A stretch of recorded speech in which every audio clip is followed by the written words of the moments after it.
Shut up and sit down. Charlie Berens joining us on Inside Wisconsin. Charlie, thanks for being here, man. We can't wait to talk to you. Thanks for having me. It is an honor to be here. I'm just trying to center myself in this frame, but as I look at it, I keep shifting. So I have a hard time with mirrors. I apologize for that. No I was worries. trying to stay put. It's all right. Listen, because if you're too far right or too far left, there's all kinds of connotations with that. So we need to keep you, dead center. Right here if we can. Yeah, as moderate as possible. Okay. Where's the guy that sounds like the Manitowoc Minute fella? Oh, geez, Louise, this guy, he lives in my head at all times, okay? So he's here whenever you want him. And honest to Pete, yeah, he's the preferred fella here if we're going preferred fellas, okay? So here at all times, ready to, stand on guard and defend the great state of Wisconsin from any naysayers. So, yeah. What's kind of fascinating about that accent or that character is you grew up here, Charlie. You're from Wisconsin. Mm-hmm. And then you went off and did the whole actor, comedian thing, which you're still doing today. But somebody told you along the way that you had to get rid of your Wisconsin accent. And I find it hilarious that ultimately what launched your career to the point it is today is a Wisconsin character. So what's up with that? Yeah, so I was doing local news and different kinds of news for a number of years, and I went around the U.S. I did Dallas, South Carolina, D.C., Los Angeles, and news in each location and some form of news. And really the thing that was consistent was at some point or another in each of these jobs, I was reminded of my Wisconsin accent. Because in broadcasting, you're trying to sound as neutral as possible. But certainly if you're down south, if you're going to have an accent, the Midwest one doesn't really work. If you tell like a bunch of people in Texas on a hot day to go find a bubbler, well, they think you're talking about a device you use to smoke the devil's lettuce, okay? They don't think you're talking about watering situations. So, and then I had an instructor at one point to be a little bit more, abrasive about how I needed to get a voice coach if I wanted to have a future in the business. So anyway, I did. And you can change the voice coming out of your mouth. But like I said, you can't change the one coming out of your head. And so I developed a stand-up character that took everything that people said was wrong about him. And I doubled down on that. And that character did well in the clubs. So I made it into a video. And that was a few years ago. And I was very fortunate to find that. That's awesome. I had the same thing, except now, because I spent many years journalism school in Missouri and then worked at Oklahoma. I come back now and people go, you sound like you're from the South. I'm like, no, I just sound like I'm from nowhere.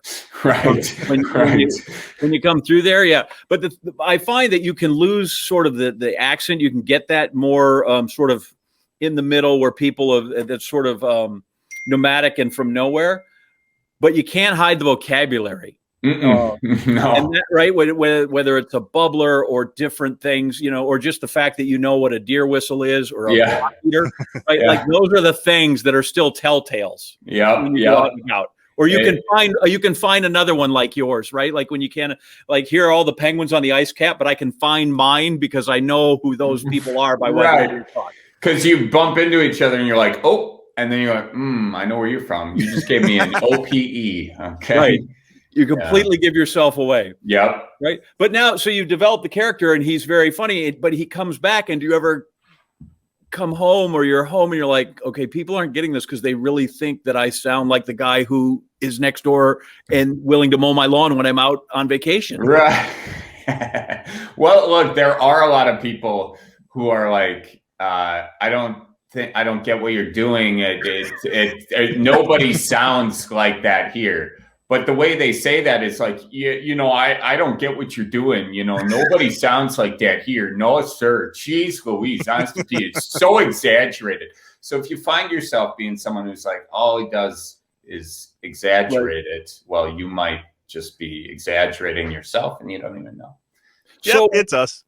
So when you do that, when you look at this, what are some of the picadillos? What are some of the things that you look at that we turn the lens on ourselves and go, okay, here's where we're funny and here's where we're unique and different. And, when we start poking it at our own. Yeah. I mean, I think I didn't notice a lot of this either until like I was in a business that like pointed it out. Like I would say, like opinion, like with the hard O. And they were like, that's crazy. Why are you doing? I was like, how do you say opinion? Right. And they're like, opinion. I was like, that's not how it's spelled. No. So yeah, but there's a lot of things like that I think I've just accumulated over the year, or saying like I went ass over tea kettle, or a horse apiece, or I screwed the pooch. I've said all those things, and people are like, "What'd you do to the dog?" I was like, "No, it's not like no. It's just I messed up. I screwed the pooch." They're like, "You got to find a better phrase for that." I was like, "My grandpa used to say that." So I think it's like all those things that over time you absorb what people think is particular, and then those were the things I focused on. And honestly, once I started, a lot of fans sent me stuff too. Right. So then you get ideas that way. And that's what I like about the thing is it's very much so built by the fans, as the fans of Wisconsin and my stuff, as much as it's built by me. So are you sorry or are you sorry? And do you borrow stuff off people? Yeah. Will you borrow me your tractor there? Yeah. And sorry. I mean, honestly, sorry's, and so I've been sorry before, and then it's, but sorry is a much different. Sorry is like the formal. You say sorry when you're in church. Sorry is just kind of like, when you're at the bar and it's like, oh, I'm sorry, spilt your beer all over you. Oh, geez, Louise, that you just bought that, huh? Well, I unfortunately don't have my wallet. Sorry, Yeah. So that's how that goes. Use guys is another one. Texas has y'all. We have used guys. The pluralizing the you is just the most brilliant form of English that I've ever experienced. And you can't go wrong with that. Anytime you're trying to, and I's too, so I was out there last week and I says to some of them, use and says, pluralize says as well. There's so many good ones. It's fantastic. That's fun. Did anybody else have a washroom, or was I the only one? Yeah. Yeah. So no, I feel like that I know exactly what you're talking about. I feel like that was like your grandparents had to put an R in wash for some reason, and that still sticks around. Also, like zinc, kind of getting wash it in the zinc, so kind of all blends together. Those are some goofy ones. Funny thing is, like, it can even get hyper specific for like Sheboygan's got its own like, oh yeah, they're hate kind of thing. And then you get up to the Twin Cities and they don't really know what a bubbler is. Like even that close, they don't know what a bubbler is. So you got to retool those jokes when you're touring up around the cities. And that's funny. Yeah. So Charlie, back us up, man. Inside Wisconsin is all about the people, the stories, and the patriotism of America's Dairyland. You are from Wisconsin. You grew up here. You went to UW-Madison. Give us, I mean, you joked that you were mass produced. That's how Catholic you were, right? Give us the story. Where'd you grow up? 1 of 12. Grew up in the suburbs of Milwaukee. 1 of 12. Big, and when you're 1 of 12, people got questions. They're like, oh, geez Louise, 12 kids. Holy smokes. Well, are you Catholic there? Okay, or are you Mormon, or are you homeschooled? What's going on there? And you're like, yeah, no, all three. Yeah. No, I wasn't homeschooled. That's just a joke. It wasn't homeschooled, but no. So big family, and it's just big Catholic family, born Catholic, raised guilty, that kind of situation. Yep. And yep. And do you feel me? Are you Catholic as well? Do we have other Catholics? Catholic girl. I know all about that. I think John's Protestant. I'm not, but what I have found since I've moved to the East, where I find I have many more coworkers and everybody that are Jewish, and they're always like, here's how you remember it. Catholics do guilt and the Jews do shame. It's the same thing. It's just a different denomination. Yeah, exactly. Well, you get the deal. So got the guilt thing going, and yeah, just grew up. We would go up north every year, up to the UP Wisconsin border, and then my grandparents were from Fond du Lac, so just got a little pieces of different places of Wisconsin, and just tried. I didn't even try. I just absorbed the stuff over the years, and then at some point when I was doing a job I didn't like, I kind of turned to my roots to rescue me from that, not knowing that it would, but it was a pleasant surprise, Cool.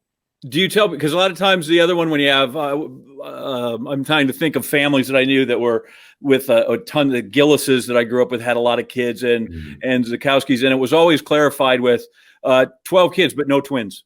Yeah, that was exactly. You always had to make this. No, this is 12 in a row, man. We just kept clipping them off. That's so fun. Yeah, it's like they're giving you an out. They're giving you an out. Were there any twins, any adoptions? Yeah. All two parents, huh? Yeah. Wow. Okay. And you see them doing the math in their head of what that means. I'm like, yeah, I know. I thought about that too. So. Where are you in the birth order? 2. I'm second oldest. 2 of 12. 1 of 6. If you simplify the fraction, I got it all going. Yeah. Yeah. My sister, also Wisconsin, but she sent me a book one time on birth order, and I'm like, you've got 3 kids, birth order of 3. Anybody can do that, right? Like, it takes some nuance to figure out the birth order of 12 and how those kids work out and who does, Yeah, absolutely. And by the time like if you're 2, like the 12th one's how much, the last one's what's the age difference? Like at that point, you probably had to, it practically raise the kid. Yeah, well.